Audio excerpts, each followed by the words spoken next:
Hello friends, welcome to Mahi biology classes. आज से हम शुरू करेंगे ह्यूमन फिजियोलॉजी को, जो कि बहुत ज़्यादा इम्पोर्टेंट है। आपको पता है उसका वेटेज।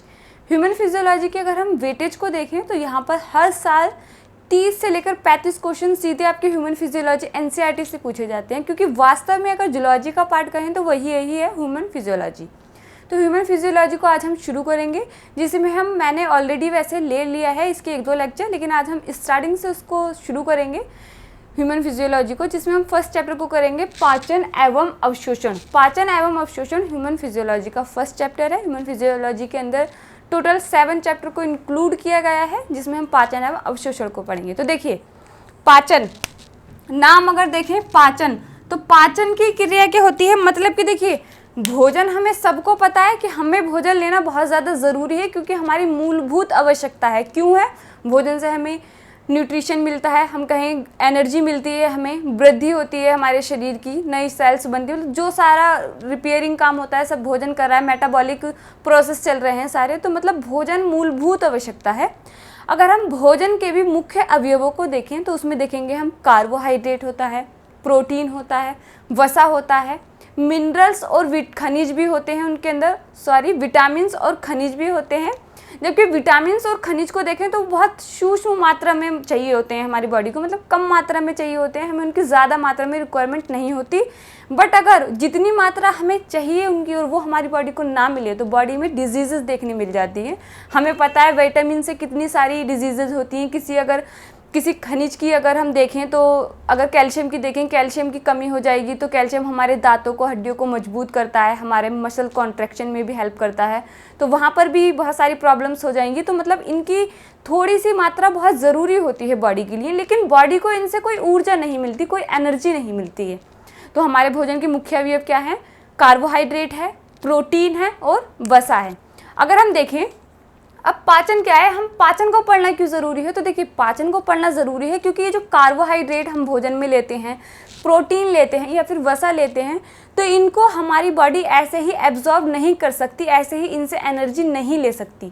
तो क्या होता है, जो कार्बोहाइड्रेट होते हैं वो आपके जाकर जैसे शर्करा, सिंपल शर्करा जो होती है उनमें जाके लाइक ग्लूकोज में टूट जाता है। आपका अगर प्रोटीन को हम देखेंगे तो प्रोटीन अमीनो अम्लों में टूट जाता है, अमीनो अम्ल के अंदर टूट जाता है। अगर हम वसा को देखें तो वसा ग्लिसरॉइड, फैटी एसिड, इन सब में टूट जाता है, जो कि एक एब्जॉर्बेबल फॉर्म है। इनसे हमारी बॉडी को एनर्जी मिलेगी, इसे हमारी बॉडी एब्जॉर्ब कर पाएंगी, अवशोषित कर पाएंगी। तो जो हमारे भोजन के मुख्य 3 अवयव हैं, अगर हम देखें तो इन्हीं को पचाने के इन्हीं को सारे प्रोसेस करने का जो हम सिस्टम पढ़ते हैं वो है हमारा डाइजेस्टिव सिस्टम, पाचन तंत्र। पाचन तंत्र क्या है? आपकी एनसीईआरटी के अंदर साफ साफ लाइन लिखी है, मतलब जटिल कार्बोहाइड्रेट जो होते हैं, जटिल जैविक अणुओं को सरल जैविक अणुओं में तोड़ना, उसको क्या बोलते हैं? हम पाचन कहते हैं। आपका पाचन तंत्र मुख्य 2 चीज़ों से बना होता है, पाचन ग्रंथियाँ, आहार नाल और सहायक ग्रंथियाँ। किससे? अगर हम यहाँ पर हमने क्या देखा, वसा, इसको देखें अगर हम ग्लिसरॉल और फैटी एसिड में टूट जाएगा ये। हमारा जो पाचन तंत्र है, पाचन तंत्र को अगर हम देखेंगे, पाचन तंत्र मिलकर बना है आपका आहार नाल और सहायक ग्रंथियाँ। आहार नाल में क्या क्या है आपका और सहायक ग्रंथियाँ में क्या है? तो देखिए, आहार नाल में अगर हम देखेंगे तो आहार नाल के अंदर आपका बक्कल कैविटी आता है, पूरा मुख गुहा के अंदर आपका फेरिंग्स वगैरह, ग्रसनी, मुख, सारे टीथ सब इसी के अंदर आते हैं, टीथ, टंग, तलुआ सब इसी के अंदर आता है, तालू वगैरह आपके मुख गुहा के अंदर आ जाता है। अगर उसके बाद अगर हम देखें तो उसके बाद ग्रासनली आती है, जिसको इसोफेगस बोलते हैं। उसके बाद देखें तो स्टमक आता है, जिसको आमाशय बोलते हैं। उसके बाद स्मॉल इंटेस्टाइन के 3 पार्ट होते हैं। फिर उसके बाद आता है आपका लार्ज इंटेस्टाइन, मतलब छोटी आंत और फिर बड़ी आंत। ये सीक्वेंस आपने याद रखना है। मैं लास्ट वीडियो में भी आपको बहुत फोर्स कह के बता चुकी हूँ कि ये सीक्वेंस आपने बिल्कुल नहीं भूलना है। देखिए, आहार नाल जो है, आहार नाल मिलकर बनी होती है आपकी मुख गुहा से। आहार नाल में क्या शामिल है? मुख गुहा शामिल है। उसके बाद ग्रास नली शामिल है, ग्रसनी मुख गुहा का ही पार्ट है, ग्रास नली शामिल है। उसके बाद आता है आपका आमाशय। अमाशय के बाद अगर हम देखें तो आता है छोटी आंत। छोटी आंत के 3 पार्ट होते हैं, जिन तीनों को हम पढ़ेंगे। छोटी आंत, फिर उसके बाद आता है आपका बड़ी आंत। बड़ी आंत के भी 3 पार्ट होते हैं, ठीक है। ये हुआ आपका आहार नाल। अगर अब हम देखें सहायक ग्रंथियां कौन कौन सी होती हैं, तो देखिए आपकी जो मुख गुहा है उसमें सप्लाई किस चीज़ की होती है, लार की होती है। तो लार, वहाँ पर लार ग्रंथियाँ क्या हो गई, लार ग्रंथियों से आएगी। लार ग्रंथियाँ वहाँ क्या काम कर रही हैं, सहायक ग्रंथियों के रूप में काम कर रही हैं, क्योंकि वो क्या होता है, मुख में क्या होता है, भोजन को चबाया जाता है। कुछ हद तक वहाँ पर आपका जो कार्बोहाइड्रेट होता है उसका पाचन होता है माल्टोज में। तो मतलब अगर हम देखें तो जो मुख गुहा है वहाँ का जो हमारा काम होता है, मेन हमारा भोजन को अच्छे से चबाना होता है, जिसको उसे निगलने में आसानी हो सके। और वहाँ पर थोड़ा बहुत पाचन होता है आपका कार्बोहाइड्रेट का, जो कि माल्टोज में होता है, ग्लूकोज में नहीं होता। 30% तक बोल सकते हैं, ठीक है। तो पाचन ग्रंथियाँ क्या करती हैं, जब भोजन मुंह में जाता है तो लार वगैरह आती है। लार जो होती है, पाचन लार हमारे भोजन को मिक्स करने में, उसको स्लिमी बनाने के लिए हेल्प करती है, उनके पार्टिकल्स को आपस में जोड़ने के लिए हेल्प करती है। तो वहाँ पर जो लार ग्रंथियाँ हैं वो सहायक ग्रंथियों के रूप में काम कर रही है। तो सहायक ग्रंथियों में क्या क्या आ जाएगा आपका, सहायक ग्रंथियों में आपका आ जाएगा लार ग्रंथियाँ। लार ग्रंथियाँ हम देखें तो 3 पेयर्स होती हैं, आगे हम इनको भी डिटेल में पढ़ेंगे। उसके बाद आता है आपका यकृत। यकृत आपका जो है ये भी एक सहायक ग्रंथि है, यकृत जिसको लीवर बोलते हैं। उसके बाद आता है आपका पित्ताशय, मतलब गॉल ब्लैडर। गॉल ब्लैडर भी क्या है, एक आपका सहायक ग्रंथि है। फिर उसके बाद आता है आपका अग्नाशय। अग्नाशय भी आपकी एक सहायक ग्रंथि है। तो ये सीक्वेंस तो आपने बिल्कुल भूलना नहीं है। देखो भोजन की हमें ज़रूरत क्यों होती है, हमें पता चला कि हमारी बॉडी को, हम जो भी काम कर रहे हैं उसको एनर्जी की ज़रूरत है उस काम को करने के लिए। तो भोजन तो हमारा मूलभूत आवश्यकता है। मतलब हम कहते हैं ना, रोटी कपड़ा मकान तो बहुत ज़्यादा ज़रूरी है इंसान के लिए, लेकिन भोजन तो सबसे ज़्यादा ज़रूरी है। उसके बिना तो इंसान जीवित ही नहीं रह पाएगा, सर्वाइव ही नहीं कर पाएगा। तो देखिए भोजन से हमें ऊर्जा मिलती है, और जो भी इम्पोर्टेंट न्यूट्रिशन होते हैं वो सब भोजन से हमें मिलते हैं। भोजन के मुख्य अवयवों को अगर हम देखें तो वो क्या है आपका, कार्बोहाइड्रेट है, कार्बोहाइड्रेट। उसके बाद है आपका प्रोटीन, फिर आता है आपका वसा। ये मुख्य अवयव हैं आपके भोजन के।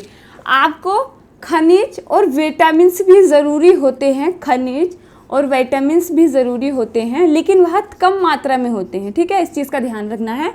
कार्बोहाइड्रेट से हमें ऊर्जा प्राप्त होती है, कार्बोहाइड्रेट से हमें ऊर्जा प्राप्त होती है। जो प्रोटीन होते हैं वो आपकी जो कोशिकाएं बन रही होती हैं, मर रही होती हैं, उनकी रिपेयरिंग में, सेल्स की रिपेयरिंग में हेल्प करती है प्रोटीन, और वृद्धि में हेल्प करती है प्रोटीन। वसा का रोल क्या है, तो देखिए वसा को अगर हम ऐसे कहें कि ये इमरजेंसी जो एनर्जी की ज़रूरत होगी वही इमरजेंसी में काम करता है। जब हमारी बॉडी को कार्बोहाइड्रेट नहीं मिलेगा, प्रोटीन नहीं मिलेगा, मतलब कहीं से ऊर्जा नहीं मिल रही होगी, तो वहाँ वो कहाँ से ऊर्जा लेगी, वो फिर वसा से ऊर्जा लेगी हमारी बॉडी, ठीक है। और उसके बाद खनिज, आपके खनिज बहुत सारे होते हैं। खनिज अगर एक अलग से बाद में लेक्चर ले लेंगे। खनिज बहुत सारे होते हैं, कैल्शियम, फास्फोरस, मैग्नीशियम, जिनका अलग अलग रोल होता है। अगर हम देखें कैल्शियम हमारी हड्डियों को, दांतों को मजबूत रखता है, अलग अलग रोल है सबका, ठीक है। विटामिन्स हमें पता है, विटामिन्स 2 टाइप्स के होते हैं, जल में विलय और वसा में विलय। जल में विलय और वसा में विलय।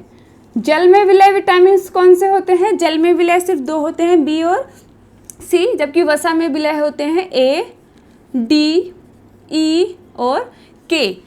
तो ये आपके विटामिन्स हो गए, और इनका भी बहुत इंपॉर्टेंट रोल होता है हमारी बॉडी में, क्योंकि इनके भी ना होने से बहुत सारे हमें वहाँ पर डिजीजेस देखने को मिलती हैं। तो ध्यान रखना है वैसे ये चीज़ भी कि विटामिन्स 2 टाइप्स के होते हैं, जल में विलय, वसा में विलय, ठीक है। इसका भी एक अलग से लेक्चर लेंगे। खनिज और विटामिन्स के लिए एक अलग से लेक्चर लेंगे, इनके मतलब फंक्शंस के लिए, इनके नाम के लिए, और कौन सी डिजीज़ हो जाती है उसके लिए, ठीक है। तो आपको पता चला भोजन के मुख्य अवयव कार्बोहाइड्रेट, प्रोटीन और वसा रहे। कार्बोहाइड्रेट से हमें ऊर्जा मिलती है, प्रोटीन हम वृद्धि के काम आती है, वसा जो होता है एक स्टोरेज, ऊर्जा स्टोर संग्रहण के रूप में काम करता है। कार्बोहाइड्रेट ब्रेक होता है आपका शर्करा में, प्रोटीन आपका ब्रेक होता है अमीनो अम्लों में, और आपका वसा ग्लिसरॉल और फैटी एसिड इनमें ब्रेक होता है। तो देखिए अगर अब हम ऐसे सीधे से ये 1 लाख इसका क्या हुआ, शर्करा, ग्लूकोज, लाइक इसमें ग्लूकोज सिंपल शुगर में कन्वर्ट होता है ये। अब देखिए हम देखें अगर तो ये कार्बोहाइड्रेटों को काम भी हमें पता चल गया, उनसे ये किस किस में टूटते हैं, तो ये किस क्रिया के दौरान हो रहे हैं, वो कौन सी क्रिया है, वो क्रिया है वो कि पाचन क्रिया। पाचन क्रिया, पाचन क्रिया क्या हुई, जटिल कार्बनिक अणुओं को सरल में तोड़ना, सरल कार्बनिक अणुओं में तोड़ना, उसको क्या बोलते हैं आप, पाचन तंत्र कहते हैं। मतलब जटिल पदार्थों को सरल पदार्थों में कन्वर्ट करना आपका पाचन क्रिया कहलाती है। और पाचन क्रिया कौन करता है, वो करता है आपका पाचन तंत्र। पाचन तंत्र दो चीज़ों से मिलकर बना होता है, याद रखना है, आपकी आहार नाल और आपकी सहायक ग्रंथियाँ। आहार नाल के कौन कौन से पार्ट होते हैं, आपका मुख गुहा होता है, ग्रासनली होता है, अमाशय होता है, छोटी आंत होता है और बड़ी आंत होता है। सहायक ग्रंथियाँ होती हैं, लार ग्रंथियाँ होती हैं, यकृत होता है, पित्ताशय होता है और अग्नाशय होता है। बहुत सारे बच्चे इस चीज़ में कंफ्यूज रहते हैं, बहुत सारे क्वेश्चंस पूछे गए हैं इसमें प्रीवियस ईयर्स में, मतलब बच्चों के द्वारा, कि अगर हम छोटी आंत को बच्चे सीधे से लिखते हैं इंटेस्टाइन, मतलब छोटी आंत या बड़ी आंत, अब इंटेस्टाइन लिखते हैं आंत को, कि इंटेस्टाइन आहार नाल है। इंटेस्टाइन मतलब आपने कंफ्यूज नहीं होना है कि आहार नाल और इंटेस्टाइन में, इंटेस्टाइन उसका पार्ट है, आपकी आहार नाल जो है उसका पार्ट है। छोटी आंत या बड़ी आंत आपकी आहार नाल का पार्ट है, वो कुछ अलग से नहीं है। अगर हम हमारे पाचन तंत्र को समझने की कोशिश करें तो हम सीधे से ऐसे मान सकते हैं कि वो एक ट्यूब के समान है, एक ट्यूब के समान ले लो ऐसे, ये हमारी पूरी आहार नाल हो गई। आहार नाल अगर हम इसमें देखें, यहाँ पे ग्रसनी हो जाएगी, अमाशय, कोई हिस्सा छोटा बड़ा फूला हुआ हो सकता है, लेकिन एक ट्यूब के समान मान रहे हैं हम उसको कि वो ट्यूब के समान है। ग्रासनली हो, आपकी मुख गुहा हो गई, ग्रासनली हो गई, अमाशय हो गया, छोटी आंत हो गया, बड़ी आंत हो गया, एनस हो गया, ठीक है, ऐसे मानते हैं हम, एक सपोज करते हैं। इसमें सहायक ग्रंथियाँ अगर हम देखें, इधर लार ग्रंथियाँ जुड़ी हैं, लार ग्रंथि हो गई, इधर आपका देखें यकृत पित्ताशय है, यकृत और पित्ताशय है, यहाँ पर पित्ताशय, यहाँ पर देखें आपका अग्नाशय हो गया। तो ये सहायक ग्रंथियां अलग से उसको सहायता कर रही हैं पाचन क्रिया को सरल बनाने के लिए, इस चीज़ का भी ध्यान रखना है। तो ये आहार नाल एक ट्यूब के समान संरचना हो गई, जिसके पार्ट हमें पता है, सीधे एज इट इज़ आपको इसका पूरे का पूरा सीक्वेंस याद होना चाहिए। जब आप आंखें बंद करें तो आपकी आंखों के सामने से ये पूरा सीक्वेंस गुजर जाना चाहिए।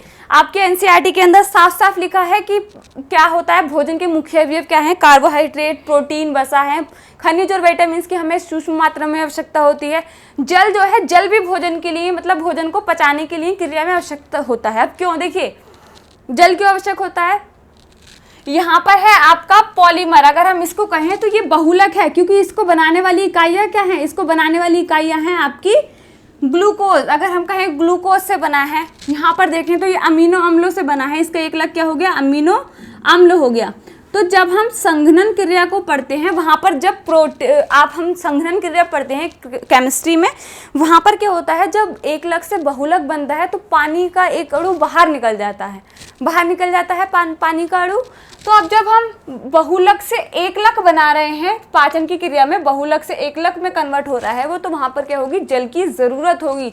तो जल आपकी भोजन पचाने की क्रिया में बहुत ज़्यादा हेल्प करता है, साथ साथ ये आपकी बॉडी में होने वाले डिहाइड्रेशन को भी रोकता है। डिहाइड्रेशन मतलब पानी की कमी हो, पानी का ह्रास ना हो जाए बॉडी से ज़्यादा, तो उसको भी रोकता है, क्योंकि ज़्यादा पानी का ह्रास होने से इंसान की डेथ हो जाती है। क्योंकि हम देखते हैं ना, जब आपको डायरिया वगैरह ऐसा कुछ हो जाता है तो एकदम से आपको लिक्विड फ्लूइड चढ़ाया जाता है, ताकि जो भी आपके अपघट्टे निकले हैं बाहर, वो बॉडी उसको फिर से बैलेंस कर सके, ठीक है।